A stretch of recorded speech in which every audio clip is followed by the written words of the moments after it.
கொல்லைப்புறமாக கொள்கையை நிறைவேற்ற முடியாத எரிச்சலில் மத்திய பாஜக அரசு உள்ளதாக முதலமைச்சர் மு.க.ஸ்டாலின் காட்டமாக விமர்சித்துள்ளார். திருவள்ளூர் மாவட்டத்தில் மத்திய அரசுக்கு எதிரான கண்டன பொதுக்கூட்டத்தில் உரையாற்றிய அவர், ஹிந்தியை வளர்ப்பதை விட இந்தியாவை வளர்க்க பாருங்கள் என பிரதமர் மோடிக்கு அறிவுரை வழங்கினார்.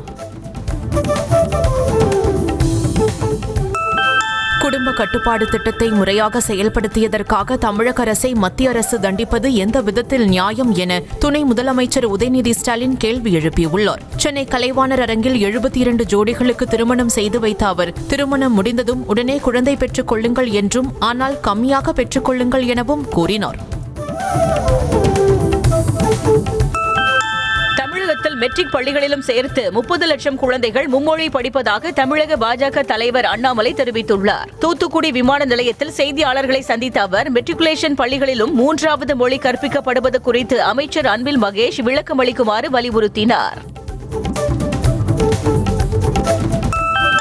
இருமொழி கொள்கையை சிறப்பாக செயல்படுத்தி தேசிய சராசரியை விட தமிழகம் சிறந்து விளங்கும் போது முழுவதும் தோல்வியடைந்த மும்மொழி கொள்கையை திணிப்பதாக அமைச்சர் PTR பழனிவேல் தியாகராஜன் குற்றம் சாட்டினார். மதுரையில் செய்தியாளர்களிடம் பேசிய அவர், அறிவு இருப்பவர்கள் யாராவது மும்மொழி கொள்கையை ஏற்பார்களா என காட்டமாக கேள்வி எழுப்பினார்.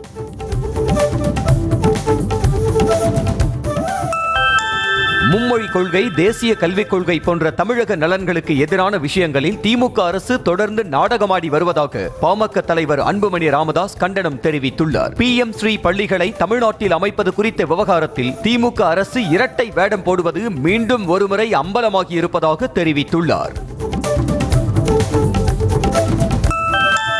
தமிழை காட்டுமிராண்டி மொழி என பெரியார் சொன்னார் என்பதற்காக நிஜமாகவே மத்திய அமைச்சர் நிர்மலா சீதாராமனுக்கு வருத்தமா என கேள்வி எழுப்பியுள்ள விஜய், அப்படியெனில் மும்மொழி கொள்கையை தமிழ்நாட்டில் திணிக்காமல் இருக்கலாமே என வினவியுள்ளார். மத்திய அரசின் மீதான விமர்சனங்களை மறைப்பதற்காக சர்ச்சையை கிளப்பும் அளவுக்கு பெரியார் இன்றும் வலுவானவராக இருப்பதாக விஜய் புகழ்ந்தார். திமுக MP தயாநிதி மாறன் தாக்கல் செய்த அவதூறு வழக்கை ரத்து செய்ய கோரி அதிமுக பொதுச் செயலாளர் எடப்பாடி பழனிசாமி சென்னை உயர்நீதிமன்றத்தில் மனு தாக்கல் செய்துள்ளார். அதில் செய்தித்தாள்களில் வெளியான செய்தியின் அடிப்படையில் பேசியதாகவும், தேர்தல் பிரச்சாரத்தின் போது பேசுவது அவதூறாகாது எனவும் குறிப்பிட்டுள்ளார். தமிழகத்தில் ஒரு சில இடங்களில் வியாழக்கிழமை முதல் வெப்பநிலை படிப்படியாக 2 முதல் 3 டிகிரி செல்சியஸ் வரை உயரக்கூடும் என சென்னை வானிலை ஆய்வு மையம் கணித்துள்ளது. சென்னையில் அதிகபட்ச வெப்பநிலை 33 டிகிரி செல்சியஸை ஒட்டியும், குறைந்தபட்ச வெப்பநிலை 23 முதல் 24 டிகிரி செல்சியஸை ஒட்டியும் இருக்கக்கூடும். கடலூர் மாவட்டத்தில் 2 நாட்களாக பெய்து வரும் தொடர் கனமழை காரணமாக நல்லூர் மணிமுத்தாற்றில் திடீர் வெள்ளப்பெருக்கு ஏற்பட்டது. மாசி மகத்தை முன்னிட்டு முன்னோர்களுக்கு தர்ப்பணம் கொடுப்பதற்காக ஏராளமான மக்கள் குவிந்திருந்த நிலையில் துரிதமாக செயல்பட்ட போலீசார் உடனே அவர்களை அங்கிருந்து அப்புறப்படுத்தினர். சென்னை துரைப்பாக்கம் சாலையில் மழைநீர் வடிகால் கால்வாய்க்காக தோண்டப்பட்ட பள்ளத்தில் 3 வயது சிறுமி தவறி விழுந்து படுகாயமடைந்து தீவிர சிகிச்சை பிரிவில் அனுமதிக்கப்பட்டுள்ளார். தோண்டப்பட்ட பள்ளங்களுக்கு அருகில் போதிய பாதுகாப்பு தடுப்புகளை மாநகராட்சி அமைக்காததே விபத்திற்கு காரணம் என புகார் கூறப்படுகிறது. காரைக்கால் பகுதியில் தொடர்ந்து 2வது நாளாக கனமழை பெய்ததால் 1500 ஏக்கரில் பயிரிடப்பட்டுள்ள பருத்தி மற்றும் உளுந்து பயிர்கள் மழைநீரில் மூழ்கியதால் விவசாயிகள் கவலையடைந்தனர். விளைநிலங்களில் மழைநீர் தேங்கி பயிர்கள் அழுகும் நிலை ஏற்பட்டுள்ளதாக வேதனை தெரிவித்தனர். திருவாரூர் மாவட்டத்தில் 2வது நாளாக பெய்த கனமழை காரணமாக 5000 ஏக்கரில் பயிரிடப்பட்டிருந்த பருத்தி செடிகள் நீரில் மூழ்கி சேதமடைந்தன. விளைநிலங்களில் மழைநீர் தேங்கியதால் பருத்தி செடிகள் அழுகும் நிலை ஏற்பட்டுள்ளதால் அரசு உரிய இழப்பீடு வழங்க வேண்டும் என விவசாயிகள் கோரிக்கை விடுத்தனர். கள்ளக்குறிச்சி மாவட்டம் சங்கராபுரம் பகுதியில் பெய்த பலத்த மழையால் சுமார் 50 ஏக்கர் பரப்பளவிலான நெற்பயிர்கள் நீரில் மூழ்கி சேதமடைந்தன. முறையான வடிகால் வாய்க்கால் வசதி இல்லாததால் நெற்பயிர்கள் நீரில் அடித்து செல்லும் நிலை ஏற்படுவதாக விவசாயிகள் கவலை தெரிவித்தனர். தென்காசி மாவட்டம் சங்கரன் கோவில் சுற்றுவட்டார பகுதிகளில் பெய்த கனமழையில் மழை நீருடன் சாக்கடை கழிவுநீர் கலந்து சாலையில் ஓடியதால் மக்கள் சிரமத்திற்கு ஆளாகினர். அதோடு கடுமையான துர்நாற்றம் வீசியதால் நோய் தொற்று ஏற்படும் அபாயம் இருப்பதாக மக்கள் அச்சம் தெரிவித்தனர். கனமழை எச்சரிக்கையை அடுத்து நெல்லை மற்றும் தூத்துக்குடி மாவட்ட மீனவர்கள் 2வது நாளாக மீன்பிடிக்க கடலுக்கு செல்லவில்லை. இதனால் 10 கிராம மீனவர்களுக்கு சொந்தமான 1000க்கும் மேற்பட்ட நாட்டு படகுகள் கடற்கரை ஓரங்களில் நிறுத்தி வைக்கப்பட்டன. தமிழ்நாட்டில் ரயில்வே திட்டங்களுக்கு தேவையான நிலம் விரைந்து கையகப்படுத்தப்பட்டு வழங்கி வருவதாக மாநிலங்களவையில் அதிமுக எம்பி தர்மதுரை எழுப்பிய புகாருக்கு தமிழக அரசு விளக்கம் அளித்துள்ளது. தமிழ்நாட்டில் ரயில்வே திட்டங்களுக்கு மொத்தமாக 2197.02 ஹெக்டேர் நில எடுப்பு செய்ய ஏற்கனவே அனுமதி வழங்கப்பட்டுள்ளதாக தெரிவிக்கப்பட்டது. தமிழகத்தில் 2வது முறையாக ஸ்மார்ட் மீட்டர் அமைப்பதற்கான டெண்டரை தமிழ்நாடு மின்சார வாரியம் வெளியிட்டுள்ளது. 4 கட்டங்களாக ஸ்மார்ட் மீட்டரை நிறுவ அதானி குழுமம் பெற்ற டெண்டர் ரத்து செய்யப்பட்ட நிலையில் தற்போது 6 கட்டங்களாக ஸ்மார்ட் மீட்டர் நிறுவ டெண்டர் விடுவிக்கப்பட்டுள்ளது. புதுச்சேரியில் குடும்ப தலைவிகளுக்கு மாதந்தோறும் வழங்கப்பட்டு வந்த 1000 ரூபாய் தொகையை 2500 ரூபாயாக உயர்த்தி முதலமைச்சர் ரங்கசாமி அறிவித்துள்ளார். புதுச்சேரி சட்டப்பேரவை கூட்டத்தில் நிதிநிலை அறிக்கை தாக்கல் செய்த அவர், இளங்கலை பட்டப்படிப்பு பயிலும் மாற்றுத்திறனாளி மாணவர்களின் உதவித் தொகை ஆண்டிற்கு 5000 ரூபாயிலிருந்து 8000 ரூபாயாக உயர்த்தப்படும் என்று தெரிவித்தார். மக்களவை தொகுதி மறுவரையறை தொடர்பாக சென்னையில் நடைபெறும் ஆலோசனைக் கூட்டத்தில் பங்கேற்க வருமாறு கர்நாடக முதலமைச்சர் சித்தராமையாவை தொலைபேசியில் தொடர்பு கொண்டு முதலமைச்சர் மு.க.ஸ்டாலின் அழைப்பு விடுத்தார். தொகுதி மறுசீரமைப்பு தொடர்பாக வரும் 22ஆம் தேதி சென்னையில் முதலமைச்சர் மு.க.ஸ்டாலின் தலைமையில் ஆலோசனைக் கூட்டம் நடைபெறுகிறது. மறுவரையறை தொடர்பாக நடைபெறும் ஆலோசனைக் கூட்டத்தில் பங்கேற்க வருமாறு ஆந்திர முன்னாள் முதலமைச்சர் ஜெகன்மோகன் ரெட்டியை சந்தித்து திமுக குழு அழைப்பு விடுத்தது. அமைச்சர் எவவேலு மற்றும் எம்பி வில்சன் ஆகியோர் அடங்கிய குழு ஜெகன்மோகன் ரெட்டி மற்றும் தெலுங்கு தேசம் கட்சியின் மாநில தலைவர் பல்லா சீனிவாசராவையும் சந்தித்து அழைப்பு விடுத்தனர்.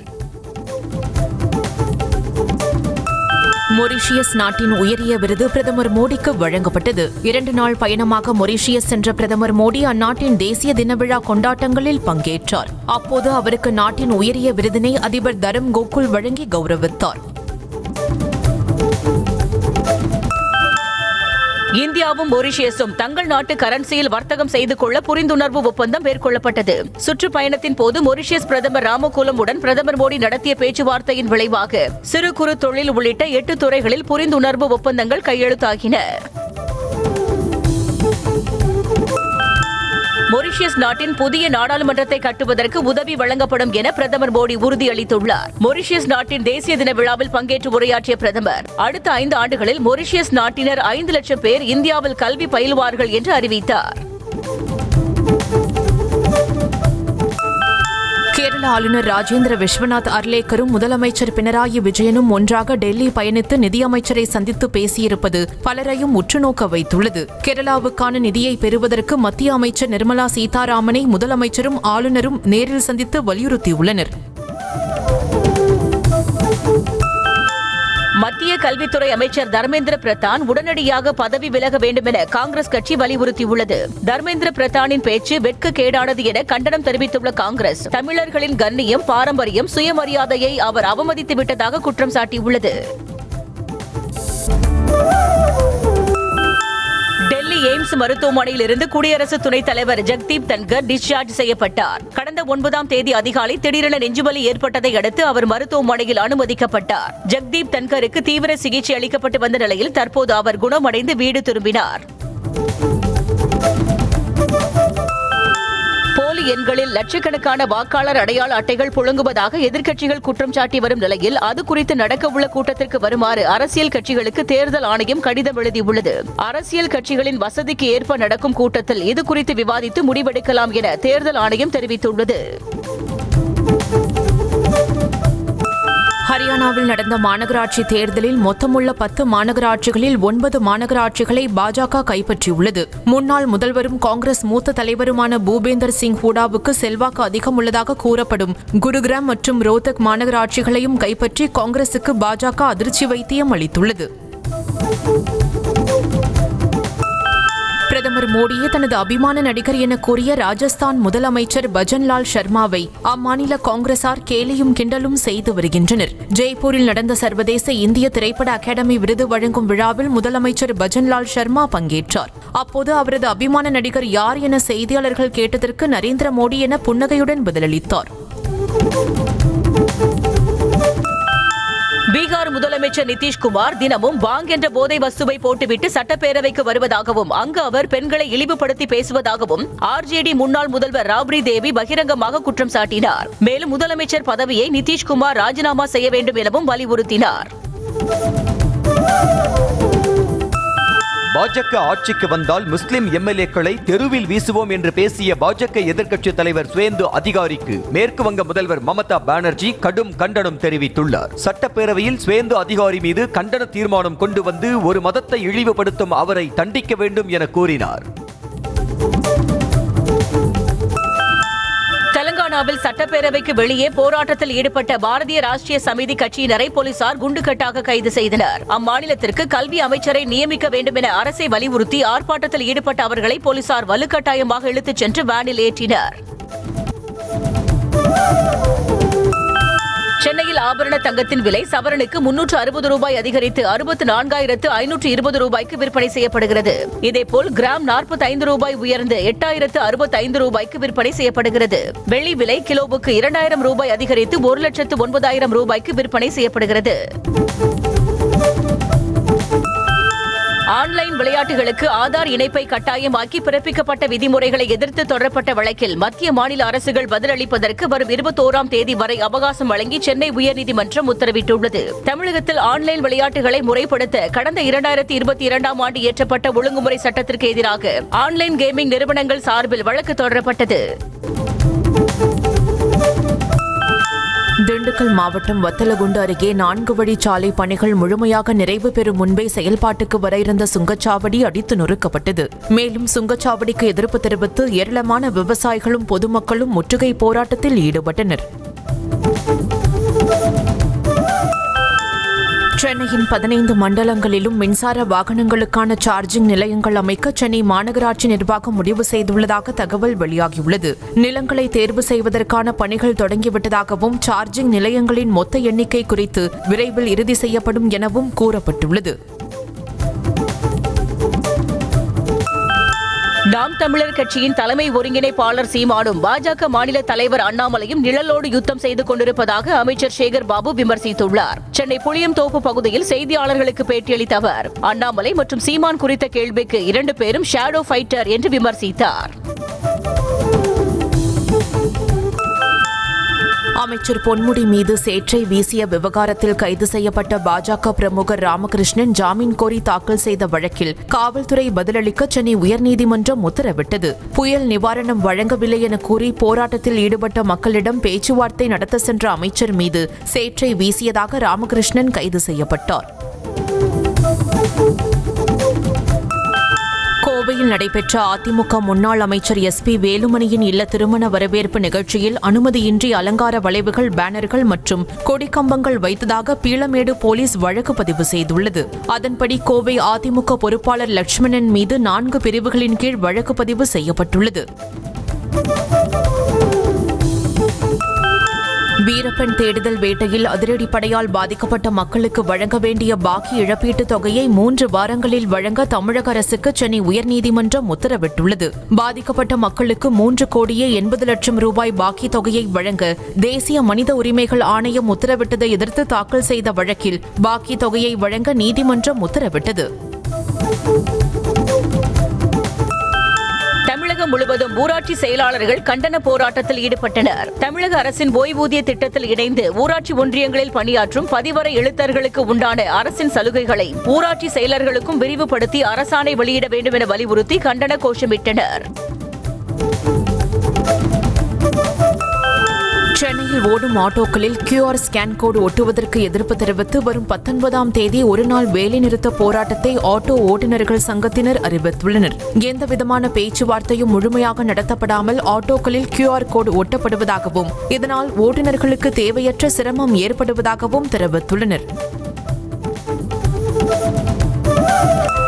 சென்னை ஸ்டெல்லா மேரிஸ் கல்லூரியில் மாணவி ஒருவர் 3வது மாடியிலிருந்து கீழே குதித்து தற்கொலைக்கு முயன்ற சம்பவம் பெரும் அதிர்ச்சியை ஏற்படுத்தியுள்ளது.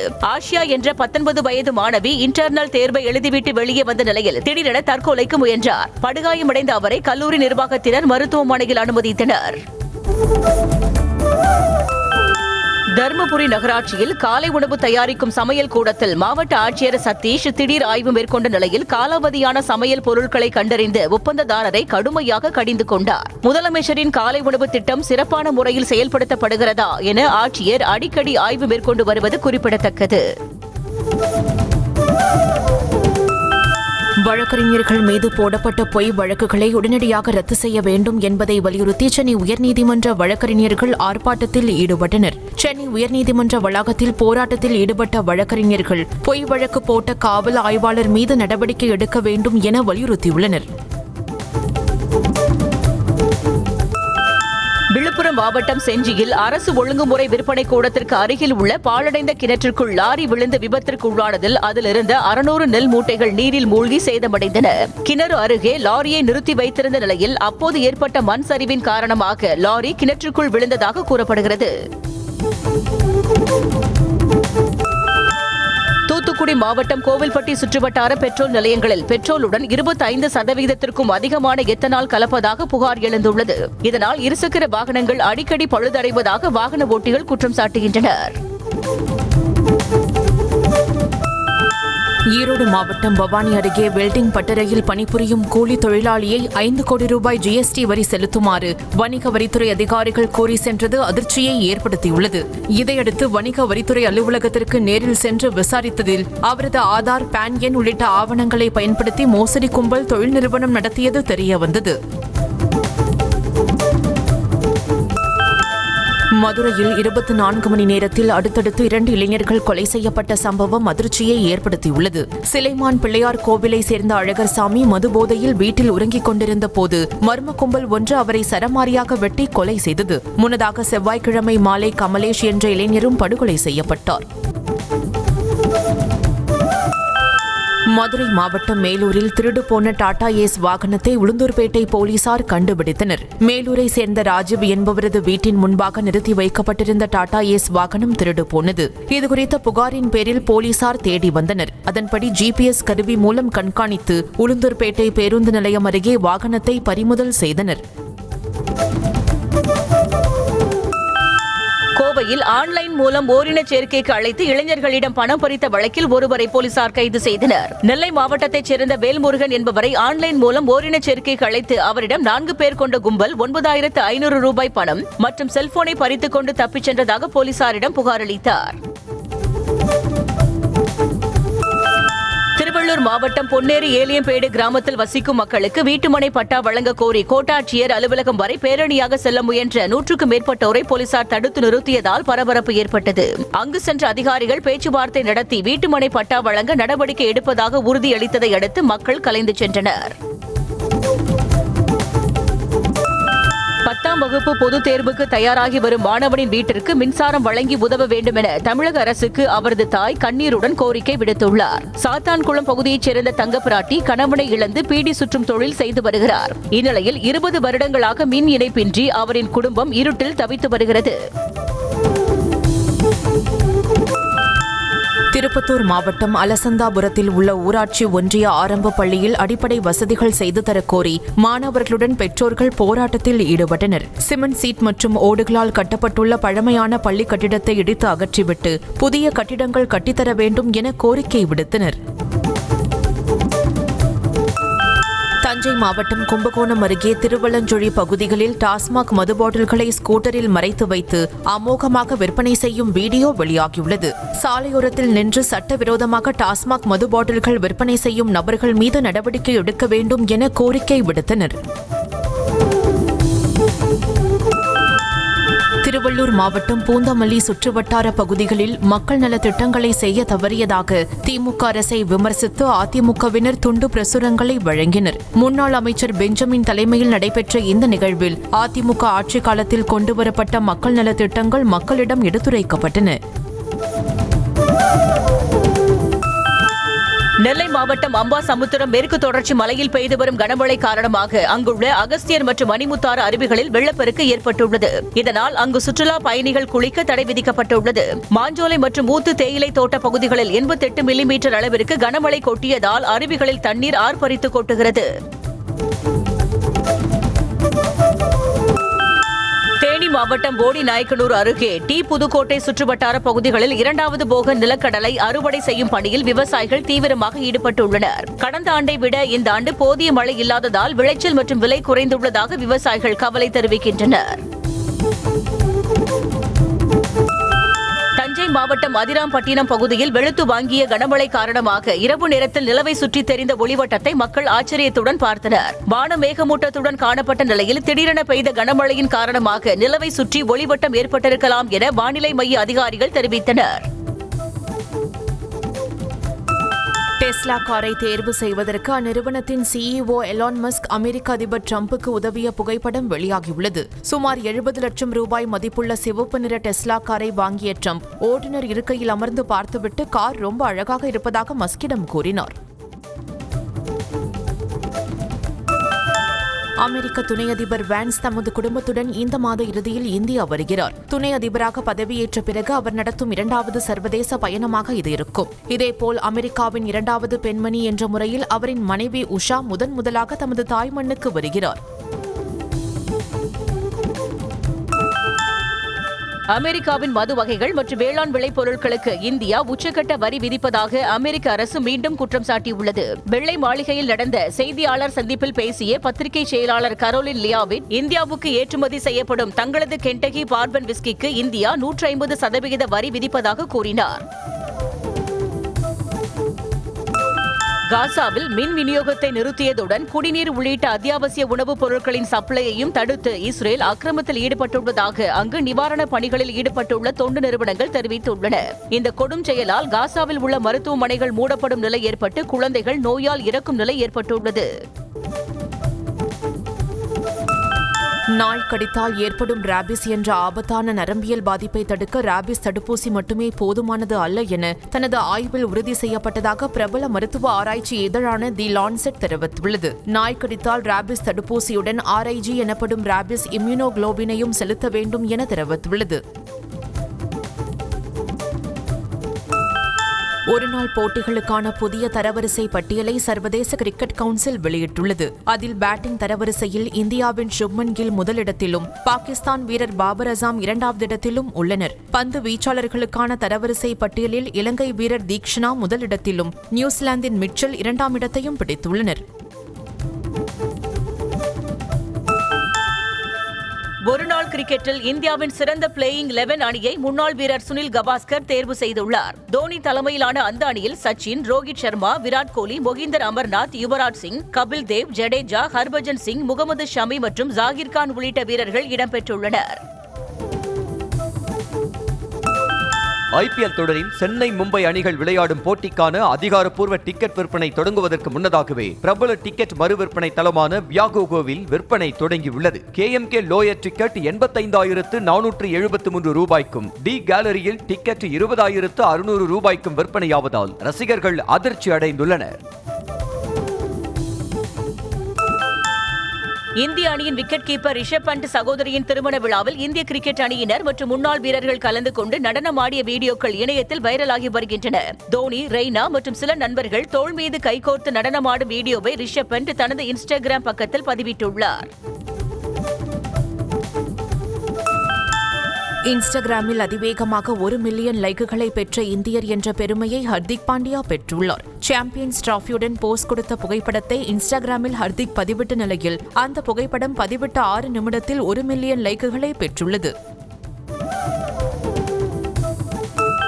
பெண்கள் பிரீமியர் லீக் கிரிக்கெட்டில் அதிக ரன்கள் குவித்த வீராங்கனைகளின் பட்டியலில் பெங்களூரு வீராங்கனை எல்லிஸ் பெர்ரி முதலிடத்தை பிடித்துள்ளார். 25 போட்டிகளில் விளையாடியுள்ள எல்லிஸ் பெர்ரி 972 ரன்களை எடுத்து முதல் இடத்திலும், 26 போட்டிகளில் விளையாடியுள்ள டெல்லி கேப்டன் மெக்லானிங் 939 ரன்களுடன் இரண்டாவது இடத்திலும் உள்ளார். குட் பேட் அக்லி திரைப்படத்தை தொடர்ந்து அஜித் குமார் நடிக்கும் அடுத்த படத்தையும் இயக்குநர் ஆதிக் ரவிச்சந்திரன் இயக்க உள்ளதாக தகவல் வெளியாகியுள்ளது. இந்த படம் தொடர்பான அறிவிப்பு குட் பேட் அக்லி வெளியீட்டை தொடர்ந்து அதிகாரப்பூர்வமாக வெளியிடப்படும் என்று கூறப்படுகிறது. நடிகர் ரவி மோகன் புதிய திரைப்படம் ஒன்றை இயக்க திட்டமிட்டுள்ளதாக தகவல் வெளியாகியுள்ளது. நடிகர் யோகி பாபு நாயகனாக நடிக்கும் இந்த படத்தின் படப்பிடிப்பு இந்த ஆண்டு ஜூன் மாதம் துவங்கும் என்றும் கூறப்படுகிறது.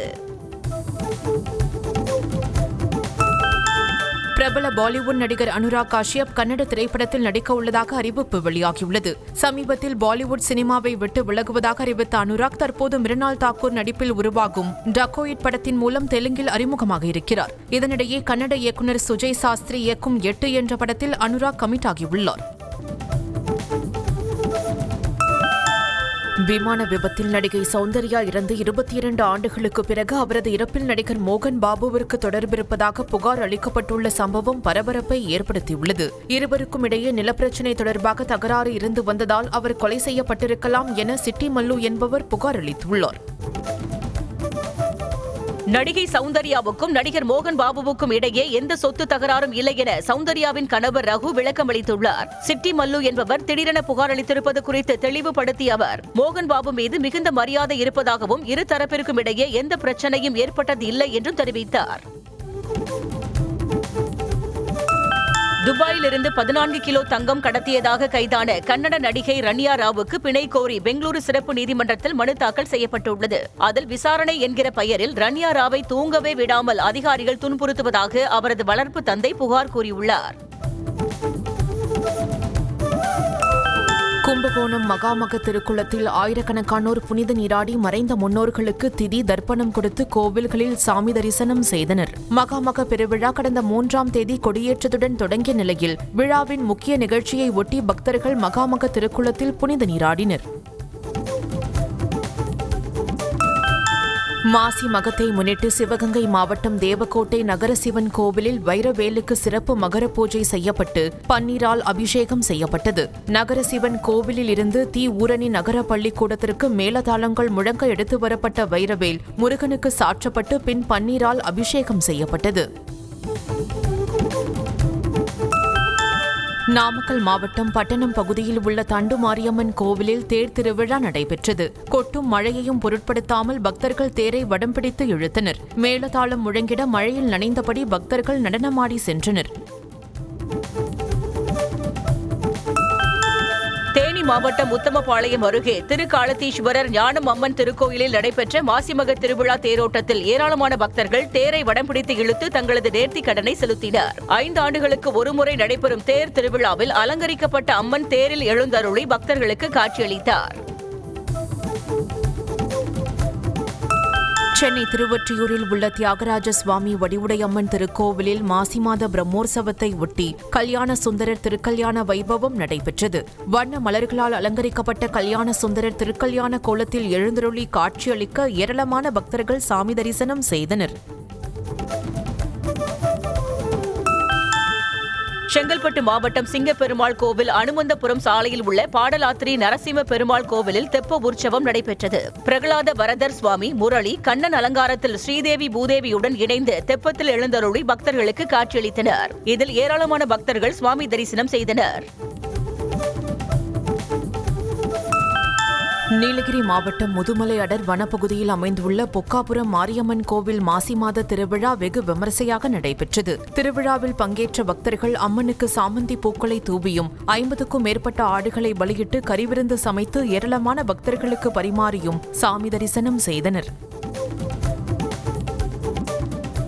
தொலைத்தொடர்பு நிறுவனமான ஏர்டெல்லை தொடர்ந்து ஜியோவும் ஸ்பேஸ்எக்ஸ் நிறுவனத்துடன் ஒப்பந்தம் செய்துள்ளதாக அதிகாரப்பூர்வமாக அறிவித்துள்ளது. இதன் மூலம் இந்தியாவில் விரைவில் ஸ்டார்லிங் பிராட்பேண்ட் இன்டர்நெட் சேவை கிடைக்கும் என எதிர்பார்க்கப்படுகிறது.